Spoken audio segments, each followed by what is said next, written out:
ज़िंदगी में ऐसा बहुत कुछ इंसिडेंट हो जाता है जो हम लोग सोचते रहते हैं, क्या ये सही हो रहा है, क्या मैं जो सब देख रही हूँ वो ठीक है या सब मेरा वहम है। एक स्टोरी लेके हम आए हैं स्टोरी टेलिंग विद अंकिता में आप लोगों के लिए।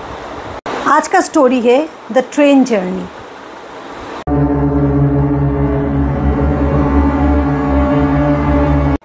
मीनू नाम की लड़की गड़बड़ेली बोल के एक जगह है, छोटा सा गांव है, वहाँ से बिलोंग करती थी।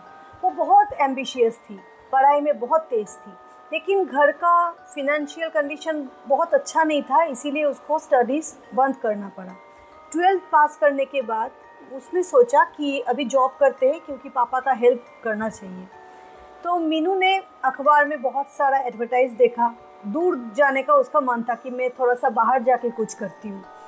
तो बहुत सारा जगह इंटरव्यू दी। उसके बाद मुंबई में एक स्पॉन्ज का कारखाना में उसका जॉब लग गया। उसका सैलरी था लगभग 20,000। उसके लिए वो बहुत ज़्यादा अमाउंट था और उसका मम्मी पापा के लिए भी बहुत ज़्यादा अमाउंट था वो। तो मीनू का एक छोटा सा भाई था जो 2-3 साल का ही छोटा था मीनू से।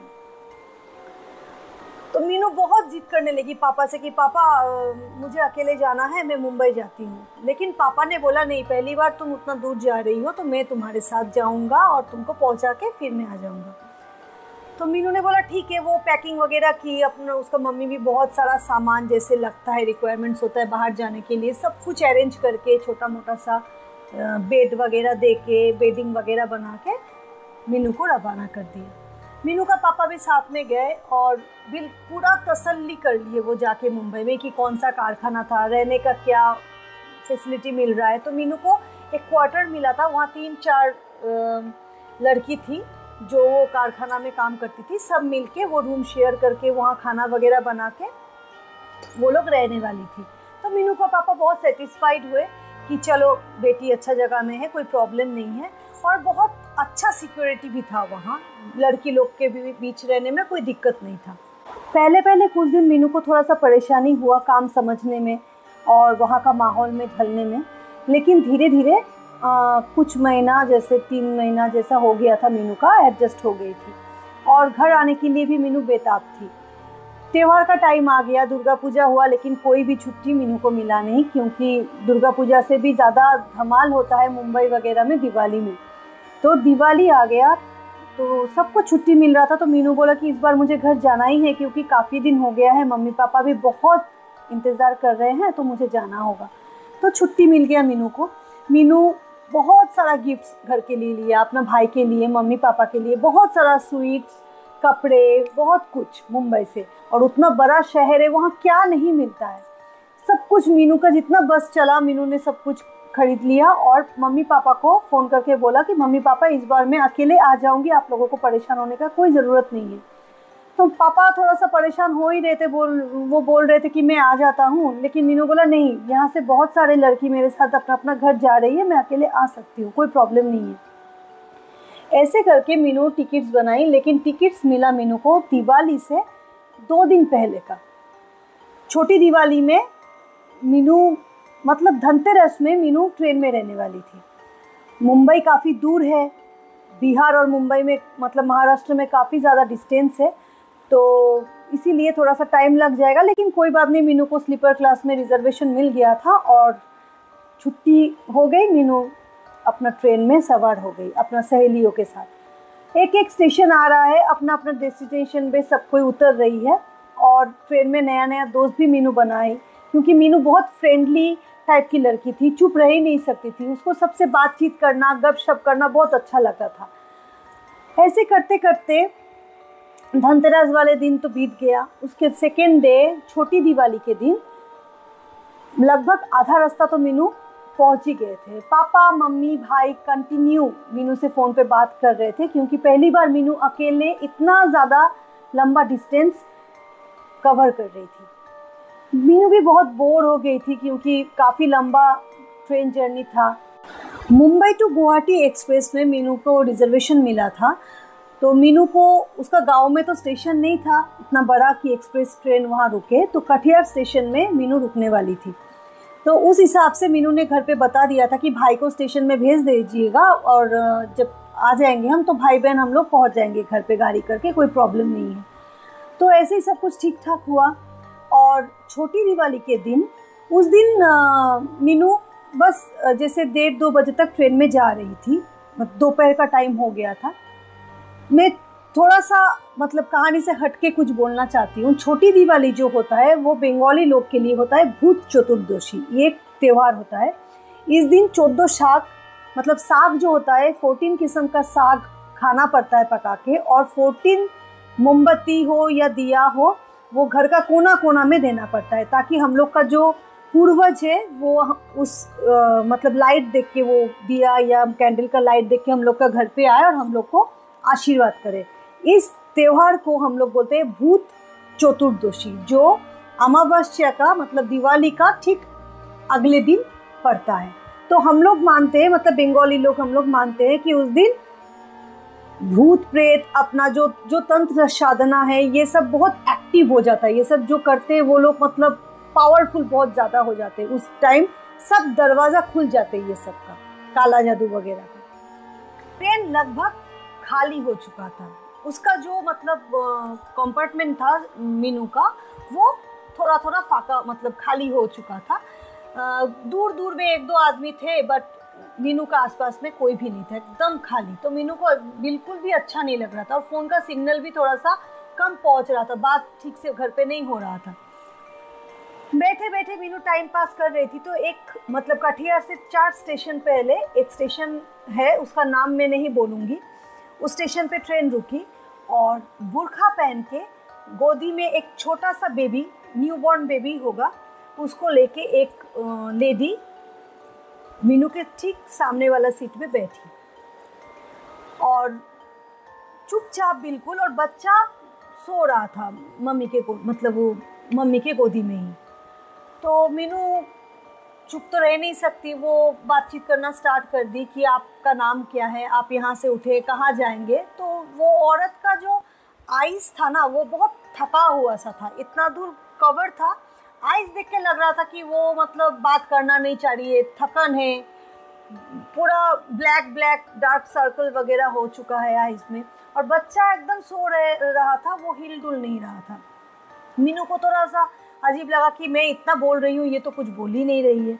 लेकिन फिर भी मीनू का बहुत ज़्यादा इसरार के बाद उसने बोला कि मेरा नाम शफक है और मैं अपना ससुराल से अभी जा रही हूँ घर के तरफ। तो बस इतना ही बोल के वो चुप हो गई। वो मीनू को अवॉइड कर रही थी, वो ज़्यादा बात नहीं करना चाह रही थी। लेकिन मीनू बहुत साफ दिल की लड़की थी, ये वो समझ रही थी। मीनू ने शफक से पूछा कि आप कुछ खाएंगी, बच्चा कुछ मतलब बच्चा कुछ बोल सो रहा है, कुछ मतलब हिल डुल नहीं रहा है, क्या उसका तबीयत ख़राब है? तो शफक ने बोला नहीं, ये सो रहा है और मुझे कुछ भी नहीं खाना है, मैं ठीक हूँ। तो शफक को मीनू का बर्ताव जो है थोड़ा सा फ्रेंडली लगा, अच्छा लगा, तो शफक भी धीरे धीरे थोड़ा बहुत बातचीत मीनू से करने लगी। लेकिन मीनू को अजीब लगा कि ऐसा सब मतलब मीनू से बिल्कुल डिफरेंट नेचर की वो थी ना, तो ज़्यादा बातचीत बिल्कुल भी नहीं कर रही थी, चुपचाप सी थी। फिर भी मीनू बोल रही थी, और बोलते बोलते बोला मैं तो कटिहार स्टेशन तक जाऊंगी, आप कहाँ जाएंगे? बोले मैं जहाँ जाऊंगी आपको पता चल जाएगा मैं कहाँ उतरने वाली हूँ। तो फिर मीनू ने सोचा कि अभी चुप रहना ही ठीक है, शायद शफक को अच्छा नहीं लग रहा है मेरा इतना बात करना। ट्रेन में कुछ आदमी चढ़ रहे थे, कुछ आदमी उतर रहे थे, लेकिन भीड़ बिल्कुल भी नहीं था, खाली खाली सा ही था। तो संजोग से मीनू का पापा का फ़ोन आया कि तुम कहाँ पहुँचे हो? तो मीनू ने बोला मैं स्टेशन का नाम तो एग्जैक्टली बोल नहीं सकती, बट मैं हाफ एन आवर का डिस्टेंस में हूँ। भाई आ गए क्या? बोले हाँ भाई स्टेशन में बैठा हुआ है। तो मीनू बोला ठीक है, मेरे साथ एक शफक बोल के लेडी है, मैं उनसे बात करी और चिंता मत कीजिएगा, मेरे साथ है कोई। तो पापा को भी अच्छा लगा कि चलो बेटी अकेले नहीं है। तो ऐसे करते करते शफक के आँख में अचानक से आंसू आ गए। शफक का रोना देख के मीनू ने पूछा आप रो रही हो क्या? लेकिन शफक ने कोई भी जवाब नहीं दिया, वो मीनू की तरफ देख रही थी और रो रही थी। अचानक से शफक खड़ी हो गई बच्चे को लेके। बच्चा बिल्कुल सोया हुआ था, हिलडुल कुछ भी नहीं कर रहा था, और उठ के दरवाजे की तरफ भागने लगी। पीछे पीछे मीनू भी दौड़ी कि क्या हो गया, तबीयत वगैरह खराब हुआ क्या नहीं। दौड़ते दौड़ते मीनू देखी कि शफक जो ट्रेन का दरवाज़ा है वहाँ से बच्चे को लेके कूद गई। मीनू देख के दंग हो गई कि ये क्या है, मैं क्या देख रही हूँ। आँख के सामने वो भी बैठी थी, भी कूद गई। वो जब दरवाजा के पास खड़े होकर झुक के देख रही है तब मीनू देखा कि कुछ भी नहीं है, कोई भी नहीं है। कहाँ गया शफक, कहाँ गया वो बच्चा। मीनू आश्चर्य हो गया कि ये मैंने क्या देखा, मैं क्या सपना देख रही हूँ। ये सोचते सोचते मीनू अपना सीट में आके बैठ गई और पानी पी, आँख मुंह में भी पानी दिया कि मैं क्या कुछ गलत देख रही थी। इतना घंटा से मैं क्या किसके साथ बात कर रही थी। स्टेशन में मीनू पहुंची उसके भाई के साथ। तो भाई ने देखा कि दीदी बिल्कुल चुपचाप सी हो गई थी, डर था उसका चेहरा में, बहुत सारा सामान भी था। तो वो लोग सब कुछ कैरी करके धीरे धीरे घर की तरफ रवाना हो गए। इतना दिन बाद मीनू घर पहुंची तो मम्मी पापा बहुत खुश थे, भाई भी, इतना सारा गिफ्ट्स मिला उसको मीनू से, तो बहुत ज़्यादा खुश थे कि दीदी कितना कुछ लाए हैं मेरे लिए। लेकिन मीनू के चेहरे में वो खुशी नहीं दिख रहा था। मम्मी पापा भी बोल रहे थे तुमको क्या हुआ, तुम क्या थक गई हो। तो मीनू मम्मी पापा को कुछ बोल नहीं पा रही थी, क्योंकि मीनू को लग रहा था वो क्या बोलेगी, वो जो देखी है वो सच है या गलत है, कुछ समझ में नहीं आ रहा था उसको। वो चुपचाप सी थी। तो बोला मम्मी मुझे थकन सी हो रही है, मैं जाके रेस्ट करना चाह रही हूँ। तो मीनू रेस्ट की। उसके बाद शाम को उठी। मीनू को लगा मम्मी से थोड़ा सा शेयर करना चाहिए, लेकिन घर का दिवाली का माहौल था, दिया वगैरह मम्मी जला रही थी, तो मीनू चुप हो गई कि ठीक है बाद में मैं ये बात डिस्कस करूँगी। उसके बाद रात हो गई और मीनू डिनर वगैरह करके अपना रूम में चली गई सोने के लिए।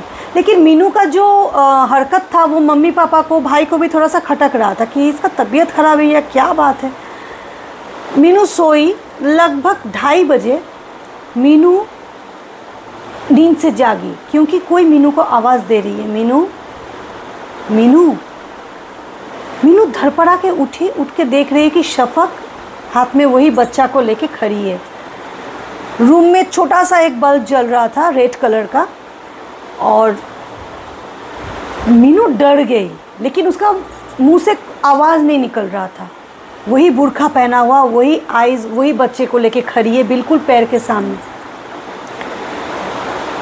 तब शफक ने मीनू को बोला मीनू डरो मत, मैं शफक हूँ, मैं कुछ बोलना चाहती। मीनू फिर भी एकदम अपना मुंह में हाथ देके ऐसे चाप के चुप है। उसको पसीना छूट रहा है, वो डर गई है कि अब तो उसका हालत ख़राब हो रहा है। तब शफक ने बताया कि मीनू मैं एक आत्मा हूँ और 5 साल से मैं तड़प रही हूँ। मुझे सही इंसान का खोज था जो बिल्कुल साफ दिल के हो, जिसे मैं अपना जो दुख है वो मैं शेयर कर सकती हूँ। मीनू को लगा ये सब बिल्कुल बकवास है, ये सब तो होता ही नहीं है। मीनू ने पूछा हाँ आप बोलिए क्या बात है, मुझे विश्वास नहीं हो रहा है कि मैं ऐसा सिचुएशन मेरा लाइफ में आएगा, मीनू बोल रही थी। उसके बाद शफक ने बताया कि 5 इयर्स पहले मेरा 4 बेटी था, और फिर ये जो मेरी गोदी में है ये फिर 5वां बेटी मेरा हुआ। इस कारण से मेरा ससुराल वाले मुझे बिल्कुल पसंद नहीं कर रहे थे, और 1 महीना बाद बेबी होने के मुझे घर से निकाल दिया, बच्चे समेत। मैं बहुत गिड़गिड़ाई कि मुझे घर से मत निकालिए, मुझे मार के पीट के मेरे आंखों के सामने मेरे बच्चे 4 बेटियों को हटा के दूर करके मुझे घर से निकाल दिया, बगैर सामान का, बगैर चप्पल का मुझे निकलना पड़ा।